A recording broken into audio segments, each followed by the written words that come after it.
ओम श्रीमन्नारायणाय नमः। नारायण नमस्कृत्य नर चैव नरोत्तमम्। देवी सरस्वती व्याप्तम ततो जयमुदीरयेत्। श्री विष्णु पुराण प्रथम अंश 12वां अध्याय। ध्रुव की तपस्या से प्रसन्न हुए भगवान का आविर्भाव और उसे ध्रुवपद दान।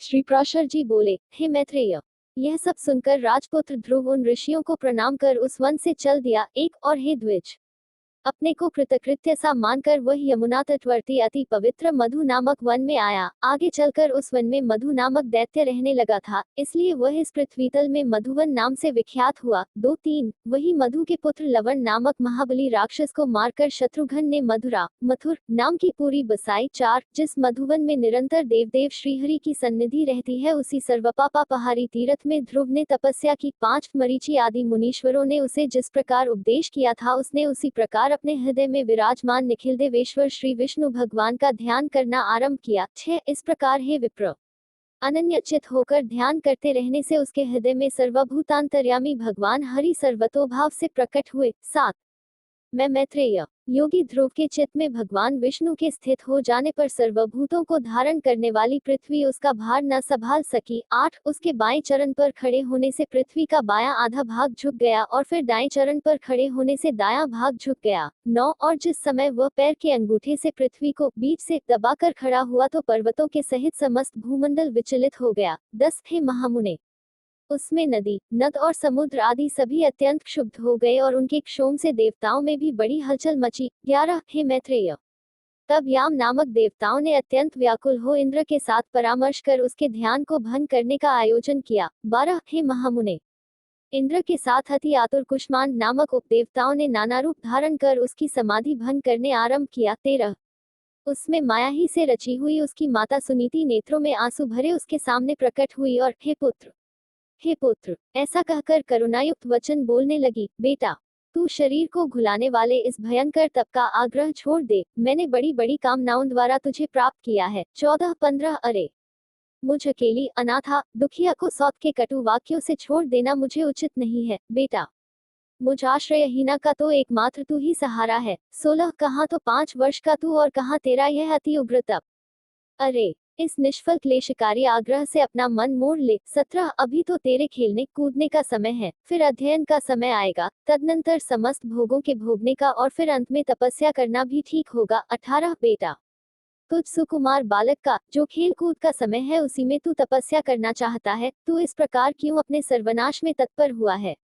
19 तेरा परम धर्म तो मुझको प्रसन्न रखना ही है, अतः तू अपनी आयु और अवस्था के अनुकूल कर्मों में ही लग, मोह का अनुवर्तन न कर और इस तपरूपी अधर्म से निवृत्त हो। 20 बेटा, यदि आज तू इस तपस्या को न छोड़ेगा तो देख तेरे सामने ही मैं अपने प्राण छोड़ दूंगी। 21 श्री प्राशर जी बोले, हे मैत्रेय, भगवान विष्णु में चित स्थिर रहने के कारण ध्रुव ने उसे आंखों में आंसू भरकर इस प्रकार विलाप करती देखकर भी नहीं देखा। 22 तब अरे बेटा, यहाँ से भाग भाग, देख इस महाभयंकर वन में ये कैसे घोर राक्षस अस्त्र शस्त्र उठाए आ रहे हैं। ऐसा कहती हुई वह चली गई और वहां जिनके मुख से अग्नि की लपटें निकल रही थी, ऐसे अनेकों राक्षसगण अस्त्र शस्त्र संभाले प्रकट हो गए। 23-24 उन राक्षसों ने अपने अति चमकीले शस्त्रों को घुमाते हुए उस राजपुत्र के सामने बड़ा भयंकर कोलाहल किया। 25 उस नित्य योगयुक्त बालक को भयभीत करने के लिए अपने मुख से अग्नि की लपटें निकालती हुई सैकड़ों स्थारियां घोर नाद करने लगी। 26 वे राक्षसगण भी इसको मारो मारो, काटो काटो, खाओ खाओ, इस प्रकार चिल्लाने लगे। 27 फिर सिंह ऊंट और मकर आदि के से मुख वाले वे राक्षस राजपुत्र को त्राण देने के लिए नाना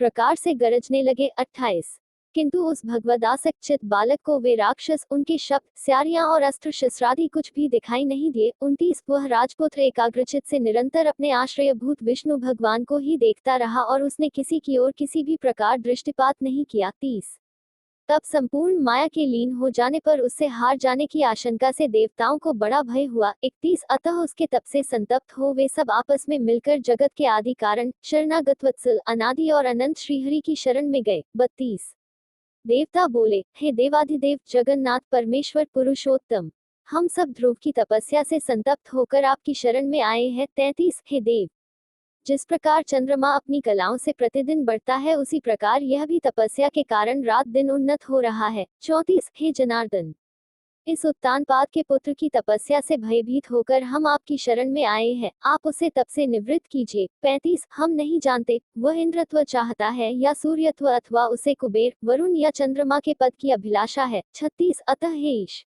आप हम पर प्रसन्न हुए और इस उत्तानपाद के पुत्र को तप से निवृत्त करके हमारे हृदय का कांटा निकालिए। 37 श्री भगवान बोले, हे सुरगण, उसे इंद्र, सूर्य, वरुण अथवा कुबेर आदि किसी के पद की अभिलाषा नहीं है, उसकी जो कुछ इच्छा है वह मैं सब पूर्ण करूंगा। 38 हे देवगण, तुम निश्चिंत होकर इच्छानुसार अपने अपने स्थानों को जाओ, मैं तपस्या में लगे हुए उस बालक को निवृत्त करता हूँ। 39 श्री पराशर जी बोले, देवाधिदेव भगवान के ऐसा कहने पर इंद्र आदि समस्त देवगण उन्हें प्रणाम कर अपने अपने स्थानों को गए। 40 सर्वात्मा भगवान हरि ने भी ध्रुव की तन्मयता से प्रसन्न हो उसके निकट चतुर्भुज रूप से इस प्रकार कहा। 41 श्री भगवान बोले, हे उत्तानपाद के पुत्र ध्रुव, तेरा कल्याण हो, मैं तेरी तपस्या से प्रसन्न होकर तुझे वर देने के लिए प्रकट हुआ हूँ। हे सुव्रत, तू वर मांग। 42 तूने संपूर्ण बाह्य विषयों से उपरत होकर अपने चित्त को मुझ में ही लगा दिया, अतः मैं तुझसे अति संतुष्ट हूँ, अब तू अपनी इच्छानुसार श्रेष्ठ वर मांग। 43 श्री पराशर जी बोले, देवाधिदेव भगवान के ऐसे वचन सुनकर बालक ध्रुव ने आंखें खोली और अपनी ध्यानावस्था में देखे हुए भगवान हरि को साक्षात अपने सम्मुख खड़े देखा। 44 श्री अच्युत को किरीट तथा शंख, चक्र, गदा, शांग धनुष और खग धारण किए देख उसने पृथ्वी पर सिर रखकर प्रणाम किया। 45 और सहसा रोमांचित तथा परम भयभीत होकर उसने देवदेव की स्तुति करने की इच्छा की। 46 किंतु इनकी स्तुति के लिए मैं क्या कहूँ, काया कहने से वह चित्त में व्याकुल हो गया और अंत में उसने उन देवदेव की ही शरण ली। 47 ध्रुव ने कहा, भगवन, आप यदि मेरी तपस्या से संतुष्ट हैं तो मैं आपकी स्तुति करना चाहता हूँ, आप मुझे यही वर दीजिए। 48 श्री पराशर जी बोले, हे द्विजवर्य, तब जगतपति श्री गोविंद ने अपने सामने हाथ जोड़े खड़े हुए उस उत्तानपाद के पुत्र को अपने वेद में शब्द के अंत वेदांत में भाग से छू दिया। 49 तब तो एक क्षण में ही वह राजकुमार प्रसन्न मुख से अति विनीत हो सर्वभूताधिष्ठान श्री अच्युत की स्तुति करने लगा। 50 ध्रुव बोले, पृथ्वी, जल, अग्नि, वायु, आकाश, मन, बुद्धि, अहंकार और मूल प्रकृति, ये सब जिनके रूप है उन भगवान को मैं नमस्कार करता हूँ। 51 जो अति सूक्ष्म, सर्वव्यापक और प्रधान से भी परे हैं,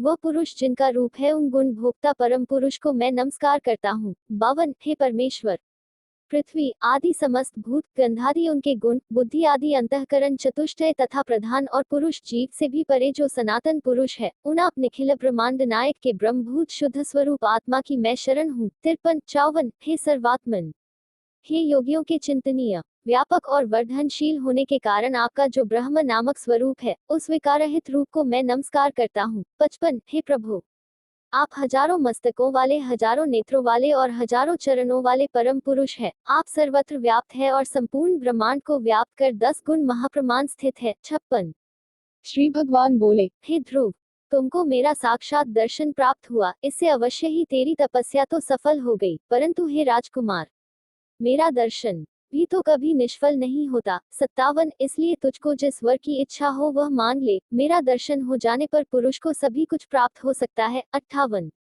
ध्रुव बोले, हे भूत भव्येश्वर भगवन, आप सभी के अंतःकरणों में विराजमान है, हे ब्रह्मन, मेरे मन की जो कुछ अभिलाषा है वह क्या आपसे छिपी हुई है।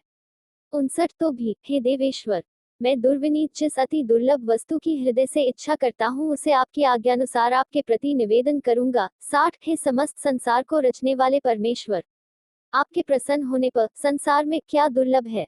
इंद्र भी आपके कृपा कटाक्ष के फलरूप से ही त्रिलोकी को भोगता है। 61 प्रभु, मेरी सौतेली माता ने गर्भ से अति बढ़ बकर मुझसे यह कहा था कि जो मेरे उदर से उत्पन्न नहीं है उसके योग्य यह राजासन नहीं है। 62 अतः हे प्रभु, आपके प्रसाद से मैं उस सर्वोत्तम एवं अव्यय स्थान को प्राप्त करना चाहता हूँ जो संपूर्ण विश्व का आधारभूत हो। 63 श्री भगवान बोले, अरे बालक, तूने अपने पूर्वजन्म में भी मुझे संतुष्ट किया था, इसलिए तू जिस स्थान की इच्छा करता है उसे अवश्य प्राप्त करेगा। 64 पूर्व जन्म में तू एक ब्राह्मण था और मुझ में निरंतर एकाग्रचित रहने वाला, माता पिता का सेवक तथा स्वधर्म का पालन करने वाला था। 65 कालांतर में एक राजपुत्र तेरा मित्र हो गया, वह अपनी युवावस्था में संपूर्ण भोगों से संपन्न और अति दर्शनीय रूपलावण्य युक्त था। 66 उसके संग से उसके दुर्लभ वैभव को देखकर तेरी ऐसी इच्छा हुई कि मैं भी राजपुत्र हूँ। 67 अतः हे ध्रुव, तुझको अपनी मनोवांछित राजपुत्रता प्राप्त हुई और जिन स्वयंभुव मनु के कुल में और किसी को स्थान मिलना अति दुर्लभ है, उन्हीं के घर में तूने उत्तानपाद के यहाँ जन्म लिया। 68-69 अरे बालक,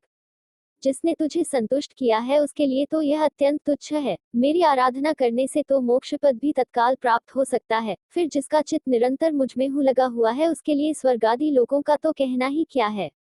70-71 हे ध्रुव, मेरी कृपा से तू निस्संदेह उस स्थान में, जो त्रिलोकी में सबसे उत्कृष्ट है, संपूर्ण ग्रह और तारामंडल का आश्रय बनेगा। 72 हे ध्रुव, मैं तुझे वह धूप निश्चल स्थान देता हूँ जो सूर्य, चंद्र, मंगल, बुध, बृहस्पति, शुक्र और शनि आदि ग्रहों, सभी नक्षत्रों, सप्तर्षियों और संपूर्ण विमानचारी देवगणों से ऊपर है। 73-74 देवताओं में से कोई तो केवल 4 युग तक और कोई एक मनवंतर तक ही रहते हैं, किंतु तुझे मैं एक कल्प तक की स्थिति देता हूँ। 75 तेरी माता सुनीति भी अति स्वच्छ तारारूप से उतने ही समय तक तेरे पास एक विमान पर निवास करेगी। 76 और जो लोग समाहित चित्त से सायंकाल और प्रातः काल के समय तेरा गुण कीर्तन करेंगे उनको महान पुण्य होगा। 77 श्री प्राशर जी बोले, हे महामते, इस प्रकार पूर्व काल में जगतपति देवाधिदेव भगवान जनार्दन से वर पाकर ध्रुव उस अत्युत्तम स्थान में स्थित हुए। 78 हे मुने, अपने माता पिता की धर्मपूर्वक सेवा करने से तथा द्वादशाक्षर मंत्र के महात्म्य और तप के प्रभाव से उनके मान, वैभव एवं प्रभाव की वृद्धि देखकर देव और असुरों के आचार्य शुक्रदेव ने ये श्लोक कहे हैं। 79-80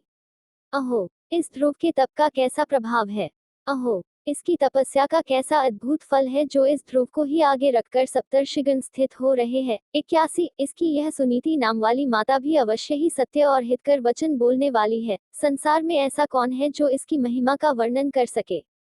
जिसने अपनी कोख में उस ध्रुव को धारण करके त्रिलोकी का आश्रयभूत अति उत्तम स्थान प्राप्त कर लिया, जो भविष्य में भी स्थिर रहने वाला है। 82-83 जो व्यक्ति ध्रुव के इस दिव्यलोक प्राप्ति के प्रसंग का कीर्तन करता है वह सब पापों से मुक्त होकर स्वर्गलोक में पूजित होता है। 84 वह स्वर्ग में रहे अथवा पृथ्वी में कभी अपने स्थान से च्युत नहीं होता तथा समस्त मंगलों से भरपूर रहकर बहुत काल तक जीवित रहता है। 85 इति श्री विष्णु पुराणे